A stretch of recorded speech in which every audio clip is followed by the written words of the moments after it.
आय च धर्मस्य सर्वधर्मस्वरूपिणे अवतारवरिष्ठाय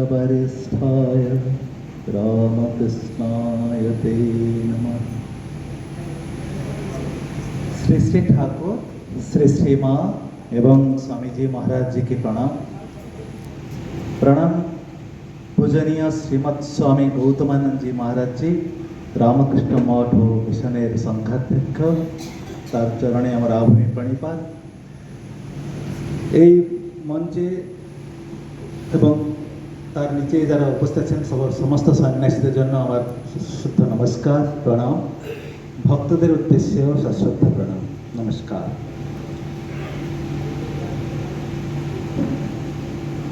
রাবণের মা নিকষা পালিয়ে যাচ্ছিলেন কেন না? সব কিছু শেষ হয়েছে, কিন্তু তিনি বাঁচতে চান, তিনি প্রভুর লীলা দেখবেন। আমি মহাভাগ্যবান, যখন রামকৃষ্ণ আশ্রম ডিব্রুগড়, সেখান থেকে রামকৃষ্ণ মিশন ডিব্রুগড় হবে, তার যে ট্রান্সফরমেশন হবে সেইটা দেখার জন্য আমিও জীবিত ছিলাম, এখনো আছি।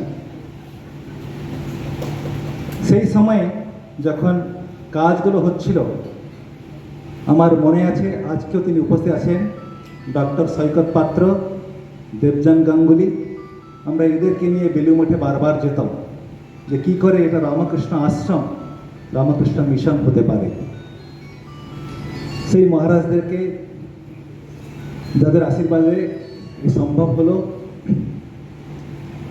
তার মধ্যে পূজনীয় গৌতমানন্দজি মহারাজ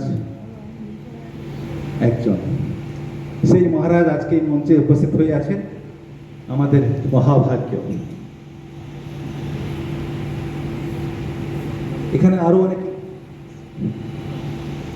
পূজনীয় মহারাজকে একটু সকাল থেকে আমরা লাগিয়ে রেখেছি, মহারাজ একটা হয়ে আসবেন, আমরা কিন্তু সভা চালিয়ে যাব। এখানে আরও অনেকে আছেন, ধেমাজি থেকে দেখছি ডক্টর বলরাম মিলি এসছেন, এই সভার ভাইস প্রেসিডেন্ট, এই সভার এই আশ্রমে মিশনের ভাইস প্রেসিডেন্ট অতীশ বাগচি মহোদয় আছে। আমি সবাইকে সশ্রদ্ধ নমস্কার জানাচ্ছি। এবং এই জন্য এটা আমরা বলবো মহাভাগ্য আমাদের, যে আজকে আমরা এখানে সাক্ষী হয়ে থাকলাম এই বিশেষ অনুষ্ঠানে। রামকৃষ্ণ আশ্রম থেকে রামকৃষ্ণ মিশনে যাওয়া খুব কঠিন ব্যাপার। আমরা মনে করি আমাদের সব কিছু আছে, কিন্তু দেখা যায় দুটোর মধ্যে অনেক কিছু ফারাক। এই ঘরগুলো যখন তৈরি হচ্ছে, সে একটি হল মাত্র ছিল, কোনটা যে ভালো আছে বোঝা মুশকিল। ভক্তরা উঠে পড়ে লাগলেন, একটি যে স্কুলটিকে পার্টিশন দেওয়া হলো, তার মধ্যে কিছু কোনোরকম করে কিছু দিনের জন্য যাতে আমরা এসে থাকতে পারি।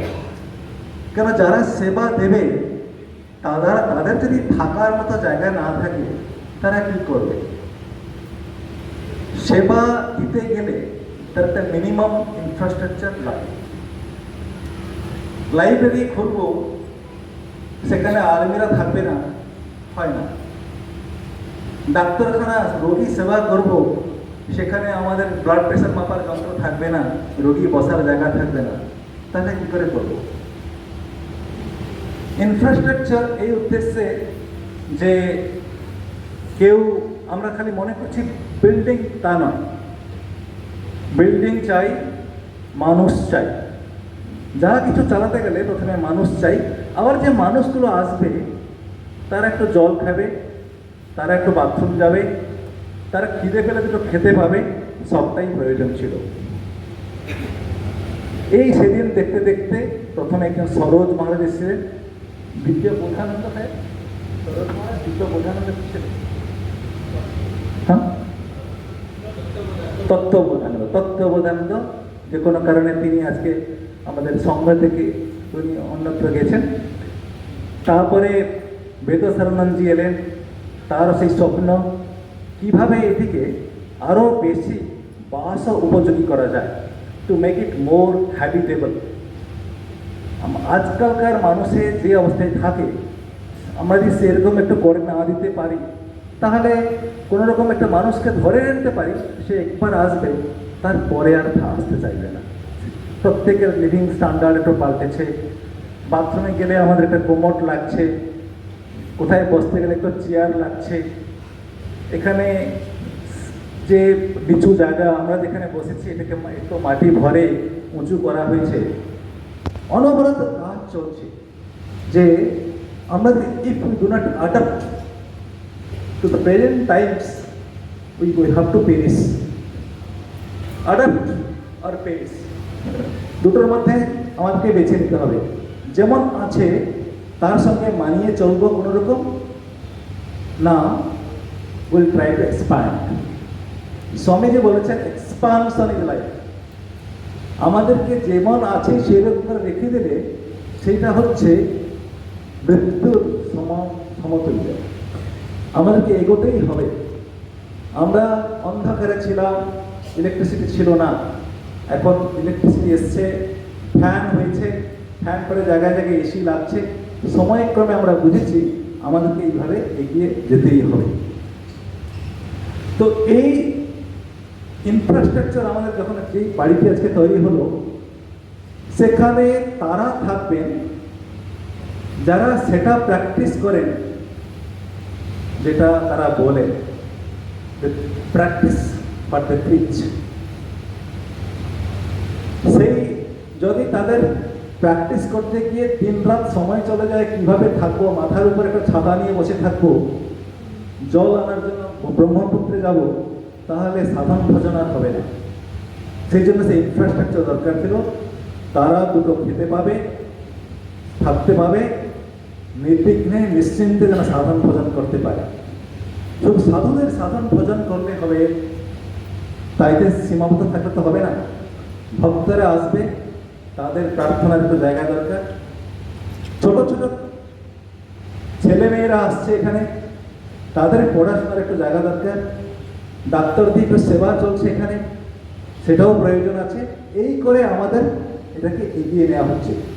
দুটো, অন্নদান, প্রাণদান, জ্ঞানদান, বিদ্যাদান এবং জ্ঞানদান।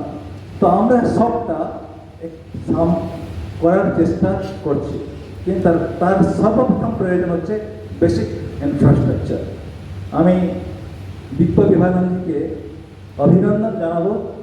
তিনি এই কিছু দিনের মধ্যে এই আশ্রমের এই পরিবর্তন আনতে পেরেছেন এবং অহর্নিশ তার জন্য কাজ করে চলছেন। এমনকি আমরা যেখানে আছি, আমি দেখছিলাম, তিনি যেহেতু আগে বড় বড় ইনস্টিটিউশনে থেকেছেন, দেওঘর এবং গোলপাল ইনস্টিটিউট অফ কালচারে, প্রত্যেকটি জিনিসের মধ্যে তার টেস্ট, তার প্রুফ আছে। বাথরুমটির ট্যাপটা কেমন লাগবে, মগটা কেমন হবে, র্যাপারটা মপিংটা কেমন হবে, এভরিথিং, খাটটা কেমন হবে, চেষ্টা করেছেন। এইটাই হচ্ছে আসল, যে আমরা সেটা কীভাবে ইউজ করলাম। আমি আরেকটি কথা দিয়ে শেষ করবো। রাদার, বহুদিন আগে বি.আর. চোপড়া, তিনি মহাভারত একটা সিরিয়াল চালাতেন, বছর 40 আগে বলে। আমরা সমস্ত কাজকর্ম ছেড়ে দিয়ে দেখতাম এটাকে। সেখানে দেখেছিলাম একটি ছিল, যখন ভগবান কৃষ্ণ জন্মাচ্ছেন তখন প্রকৃতির চিত্র পাল্টে যাচ্ছে, বর্ষা থেমে যাচ্ছে, ফুল ফুটতে শুরু করেছে, পাখিগুলো গান গাইতে শুরু করেছে, সমস্ত কিছু আনন্দ আর কলরবে। আমাদের ঝড় ঝঞ্ঝা যা কিছু ছিল, আগের বারও দেখলাম, এবারও দেখলাম, একজন মহাপুরুষ এই মাটিতে পা রাখলেন, তারপরে সমস্ত কিছু শান্ত। নরোত্তম নগরে দেখলাম গতবার পূজনীয় মহারাজ এলেন, বৃষ্টি থামলো, আমরা প্রোগ্রাম করলাম, আবার বৃষ্টি শুরু। এবার আমরা প্রার্থনা করেছিলাম 11th পর্যন্ত ডিব্রুগড় নরোত্তম নগর প্রোগ্রাম মহারাজ এসেছেন, এখানে প্রোগ্রামগুলো যেন নির্বিঘ্নে হয়ে যেতে পারে। মহারাজ আসার পরে বাইরে ভেতরে সর্বত্র আনন্দ, এবং আমরা প্রতি মর্মে মর্মে অনুভব করছি পূজনীয় মহারাজ এসছেন, তার জন্য এই প্রকৃতির চিত্র পাল্টে গেছে। মা দুর্গা এলে যেমন সমস্ত পৃথিবী আনন্দে ভরে উঠে, সেরকম মহারাজ যখন এসেছেন পূজনীয় গৌতমানন্দজি মহারাজ, আমাদের মনে সবাই মনে নতুন উৎসাহ, নতুন উন্মাদনা যে মহারাজা আসছেন, এই পর্ব এখানে সমাহিত হবে। আমরা এই ইতিহাসে সাক্ষী হয়ে থাকলাম, নিকষা মাতার মতো বেঁচে ছিলাম বলে আজকে এই দিনে ডিব্রুগড় আশ্রমে একটি নতুন মাইলস্টোন, নতুন একটি বাড়ি, তাকে ভিত্তি করে অনেক কিছু সেবাযজ্ঞ, আমরা নরোত্তমনগরে জপযজ্ঞ, গীতাযজ্ঞ ইত্যাদি করছিলাম, এখানে একে আশ্রয় করে সেবাযজ্ঞ, দান ধ্যান ইত্যাদির সাথে সাথে বহু কিছু হবে।